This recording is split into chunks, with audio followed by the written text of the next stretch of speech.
Now, if the 20th century was the American century, it could perhaps be said that the 21st will belong to China. China's so-called soft power extends far beyond straightforward trade deals. Beijing's been expanding its diplomatic influence throughout Central and East Asia, Africa and the Middle East. Now, while the United States is the world's largest foreign aid donor, Chinese aid comes in different forms, such as loans or trade deals. Exact figures are not known, but in 2007, Beijing is estimated to have offered $31 billion in actual or pledged aid. China is the world's third largest economy and is expected to rival the US by 2011. More than 5,000 Chinese business organizations have invested in 172 countries. China is also expanding its influence in other ways, such as through language schools across the globe or sending doctors and engineers to train local staff in developing nations. Well, all this week, Al Jazeera will be looking at China's global expansion and what it means. In the first of our series, we visit Zimbabwe, a country that's literally mortgaged many of its key assets to China as it attempts to pull its economy out of free fall. But Chinese aid comes with strings attached, and many Zimbabweans are asking whether it's a fair exchange. Haru Mutasa has our report. Hunting for a bargain in a store run by a Chinese company, one of 40 Chinese enterprises making a profit in Zimbabwe. They've become part of the landscape. Products here are sold for as little as 16 US cents, and this store is always packed with customers. China's willingness to openly embrace Zimbabwe despite international sanctions has made it a valuable ally for President Robert Mugabe. Zimbabwe relies on China for development like telecommunications, road building and farming equipment. Money and equipment given on condition it's spent on Chinese products and expertise.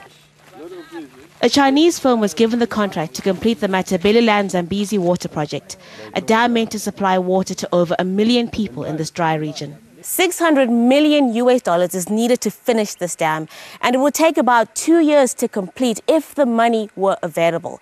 This is one of a host of projects that China is busy with in Zimbabwe. State funds to complete the dam dried up in 2007. Right now, there's no indication the lines of credit worth $950 million secured from China in June are being channeled here. This dam has to be completed so people can grow more food. Should have been done yesterday. 1990.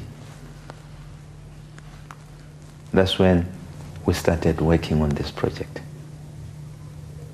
97, it's approved by government and it's supposed to be done as a matter of urgency. And up to this day, we haven't. Analysts say China is under no pressure to help Zimbabwe finish this project. Zimbabwe needs China more than China needs Zimbabwe. Had there not been a power like China that threatens to be the next superpower to parallel with the United States, I think Zimbabwe by now would have been part of history. By Zimbabwe, we mean the current administration. As payback for standing by President Mugabe during turbulent times, China siphons out millions of dollars worth of precious minerals. While China and some politicians come out on top, ordinary Zimbabweans lose out. Black farmers who benefited from the land redistribution program struggle to produce a good crop because the region is so dry. Like last year, it was people were dying of hunger. There was hunger last year because of the rains. Sheila says she does not believe the dam, which the Chinese are working on, will ever be completed.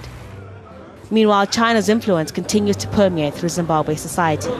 The secretive nature of both the Chinese and Zimbabwean governments makes it difficult to know how these deals are drawn up. And it's impossible to know how much of the country President Mugabe has mortgaged off to China in exchange for political and financial support. Haru Mutasa, Al Jazeera, Matabeleland North, Zimbabwe.